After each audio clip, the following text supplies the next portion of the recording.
Yesterday, the euro and the British pound plummeted against the dollar, weighed down by upbeat data on US economic growth. Gross domestic product rose at 2.4% annualized pace in the second quarter, topping the 1.8% estimate and the 2% growth rate recorded in the first quarter. In the face of recession fears, the U.S. economy showed surpassing resilience despite a series of Federal Reserve interest rate increases.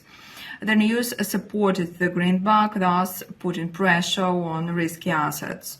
The focus of market participants was also on the meeting of the European Central Bank.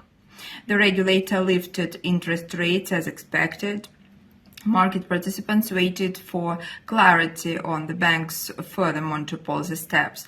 However, ECB President Christine Lagarde only reiterated that further movements in interest rates would depend on macroeconomic indicators.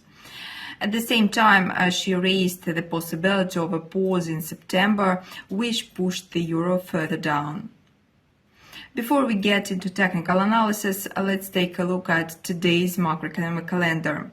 It is full of important news releases from Eurozone countries.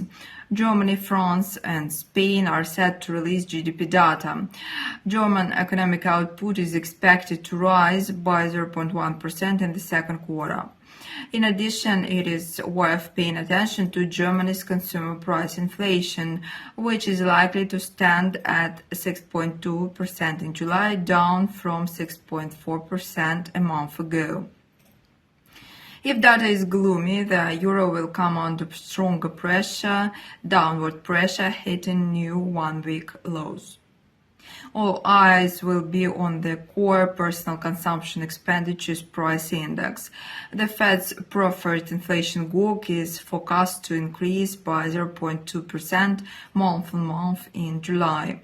Annualized core PCE inflation is anticipated to come in at 4.2% in July compared to the 4.6% growth reported previously. Furthermore, traders may take notice on statistics on U.S. personal income and spending. Economists forecast a rise in consumer spending, which will further boost economic growth and back up the dollar. What's more, the University of Michigan's final reading on the overall index of consumer sentiment is expected to stand at came in 72.6% this month against 64.4% in June. This report may also buy the greenback, especially if the indicator exceeds analysts' forecasts.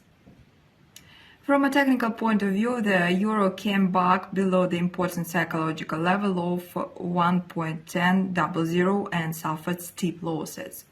A false breakout at 1.0987 will create a strong sell signal, thus bringing Europe's single currency down to 1.0946.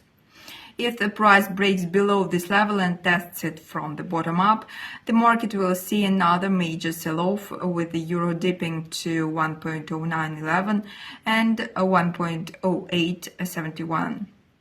At these levels, I recommend going long on a rebound.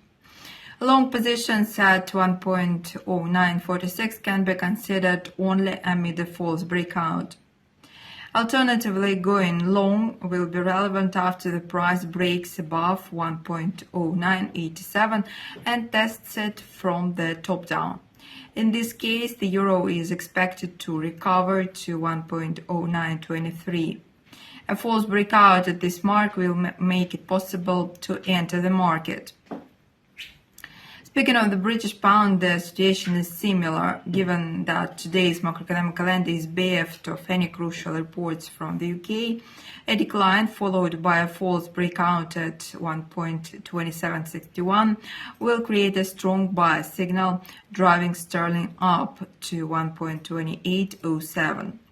If the price breaks above this level and tests it from the top down, the volume of long positions will increase further. In this case, the British currency will have every chance of jumping to 1.2850 and probably 1.2898.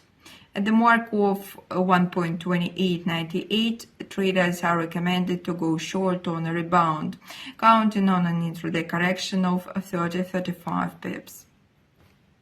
Short positions at 1.2850 and 1.2807 can be opened only in the event of a false breakout. As an alternative, if bulls fail to regain control of the market and the price fixes below 1.2761 amid upbeat statistics from the United States, sterling will most likely plunge to 1.2717 and even 1.2674. At the mark of 1.2674, it would be a wise decision to buy the pair on a rebound in the hope of an intraday correction of 35-40 pips.